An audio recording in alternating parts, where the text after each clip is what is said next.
Hey all, Carpetbagger here. I just rolled into the little town of Natural Bridge, Virginia. Last time I was here, I visited my buddy Mark Klein, who is sort of the local folk legend here in Natural Bridge. He showed me some of the work in his studio. Unfortunately, his attraction, Dinosaur Kingdom 2, was not open, but he did give me a kind of behind-the-scene tour, and I'm excited. I come back here to see Dinosaur Kingdom open in all its glory. So follow me.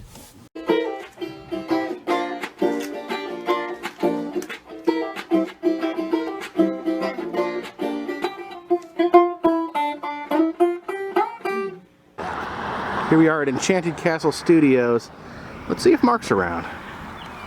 Yeah, those fins they're gonna go way, way out. We have to figure out a way so this fin, at least one of them.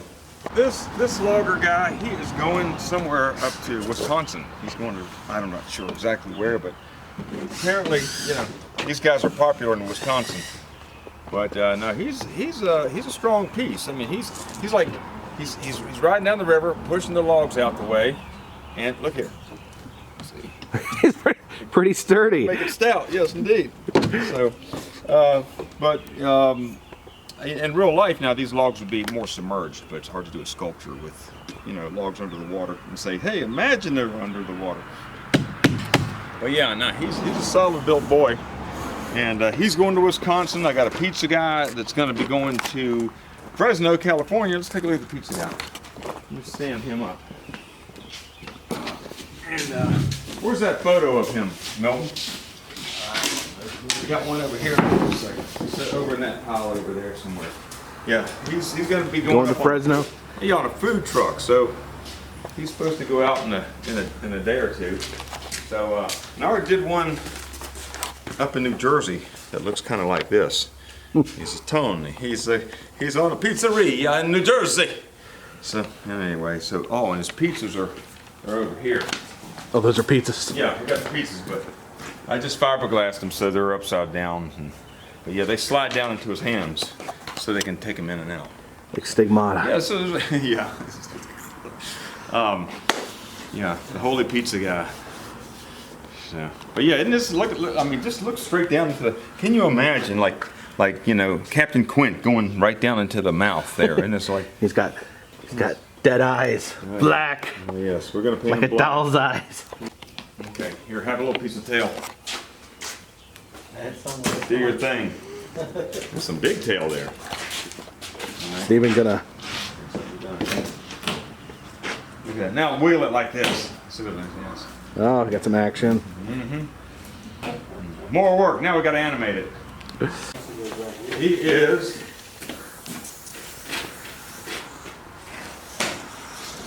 Now, when the snout comes down, well, he would be like a 22-footer. This is like. It's a big one. Oh, he's bigger than the one in Jaws. You know, I had the guy.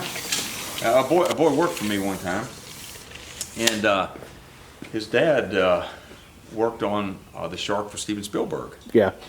And his dad's name was Bruce Buskey. And I went, didn't they name that shark Bruce? Yeah. Yep, they was. He said, yeah, they named it after Dad. I said, I thought your dad looked kind of sharky. God, well, this guy, he's going to, actually he came back from Canada. He was in like probably, I don't know, 30 pieces. Really? Yeah. Like just smashed to pieces? Yeah, this guy, now the head was in pretty good shape, but this, we had to totally rebuild this. It was like putting together a big puzzle. This was, you know, busted up in several places and torn up. But for all, you know, intents and purposes, they said, well, this is a total piece. This will never be put back together and it was a lost cause. And somebody said, well, send it to Mark Klein. You know, think about it. You know, if I can make something from nothing, then I can take something and turn it into something else. Make more of a something out of it. You know, I mean, this is a child's play. So, yeah, I think that Joel Baker, who has a show called American Giants. Yeah, I've heard of him. He is, he's brokering the deal, and he's the one that made sure I got it. And he went up to Canada to get it. And so, you know, it was delivered to me in a snowstorm.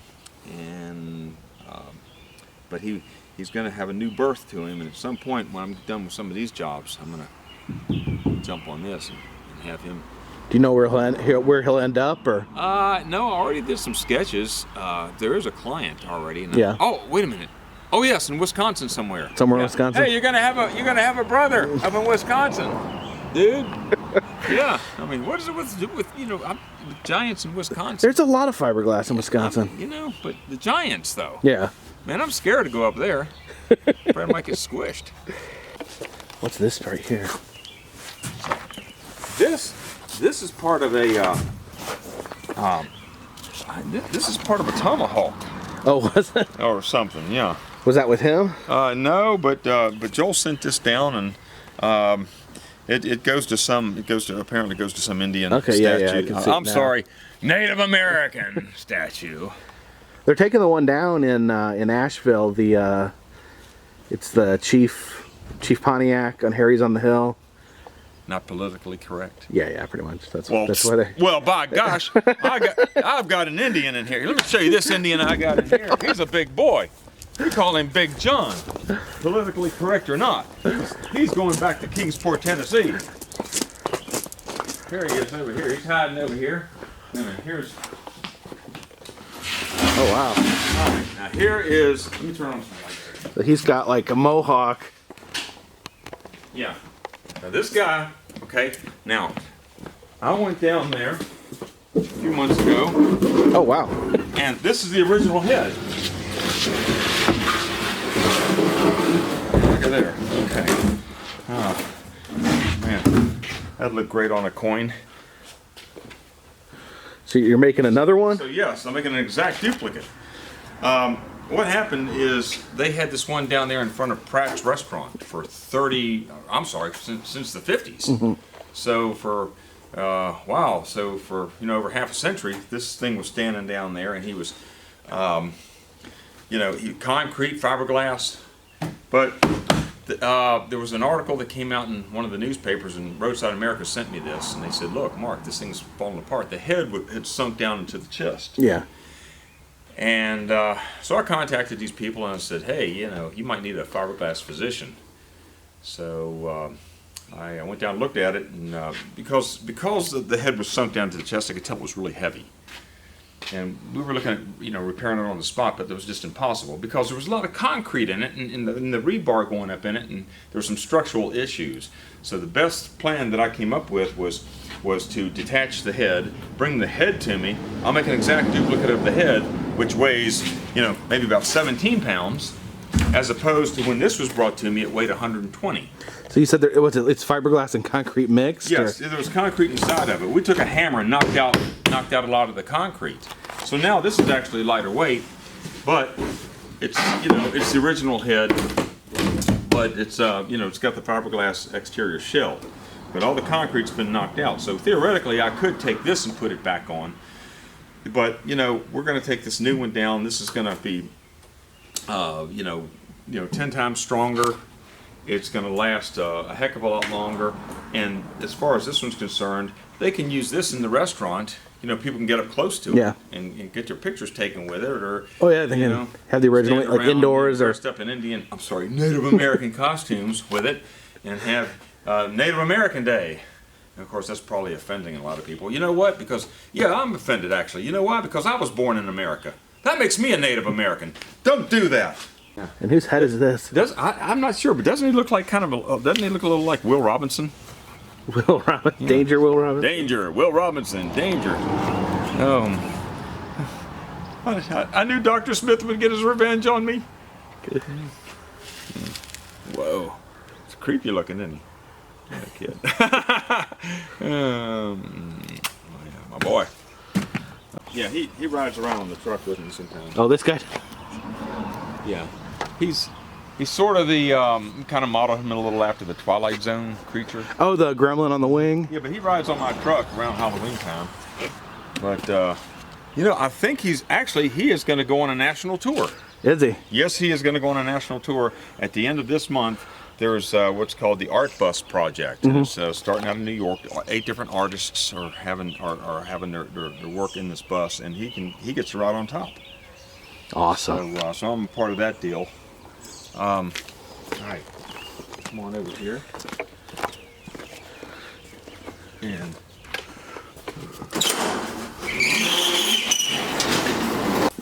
And it was the first time I was ever the ground marshal. I got to sit up on here on this horse, and let's see, I had my gun, I have my hat. Now the dinosaur wasn't there; I just added him later. Okay. But yeah, so I got to put, strap the gun on. Didn't even need a permit for this. Probably broke all kinds of laws going through town and pulling this out while I was doing the parade route and aiming it at the kids. As long as you got the orange thing on the end, you're good. Yeah, but what was really cool is I got to sit in here and, we had the Lone Ranger music playing. Yeah. No, I'm sorry, the William Tell Overture music playing. Then we had the theme from Bonanza and Rawhide, so like one tune right after the other. It was great. But they really had to twist my arm to do this, Oh yeah. Yeah. Mark, we want you to be the Grand Marshal. Would you do it? I don't know. Maybe. I don't know. Yeah, okay. Hey, little buttercup, can you stay a while? Where's my other amigos? Where's the other amigos? Now check this out. A building shaped like a coffee pot. They even have a little coffee cup that it would theoretically dump into. And I believe this building has actually been several things. It's currently unoccupied. I do like this though. Photos? Okay, anytime. No problem, buddies. Really not sure what this piece of artwork is right here. It's got a little thing comes out. I don't know. Also, it's a guy getting pulled over right there.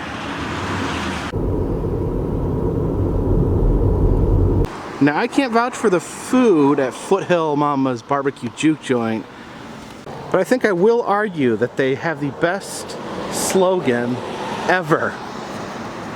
Smoke meat, not meth. You earned yourself a customer. Look at this plant right here. This vine stretches all the way across the restaurant. My grandma used to have one like that. That was pretty freaking good. Now, Mark Klein is famous for his April Fool's Day pranks. Now, personally, I don't celebrate April Fool's Day.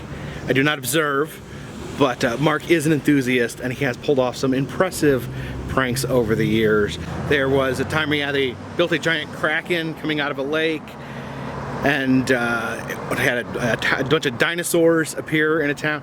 Just classic pranks, good-natured pranks. I think he had a painter dressed up and like hanging from a building. That one's kind of funny. But this year, 2018, he organized a small invasion here in Buena Vista, Virginia. An invasion of bugs. Looks like we got a little grasshopper here over the abandoned dollar store. So yes, the people in the small town of Buena Vista, Virginia woke up on April 1st to find their town covered in fiberglass insects. There's another caterpillar there on top of the beauty shop. The senior care center, we have a giant mantis.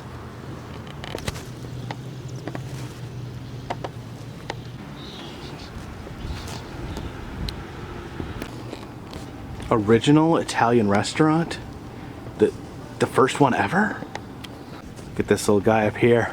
I think that he looks like a cockroach. Here at the Glamour Hut, we have a little buzzing bee on the roof. Ooh, I almost missed that creepy fly right there. Cindy's stuff. What does Cindy have? Well, she has a monkey in a policeman's hat. She has a giant rabbit and a wooden cutout as a receptionist. What's scarier than a bear?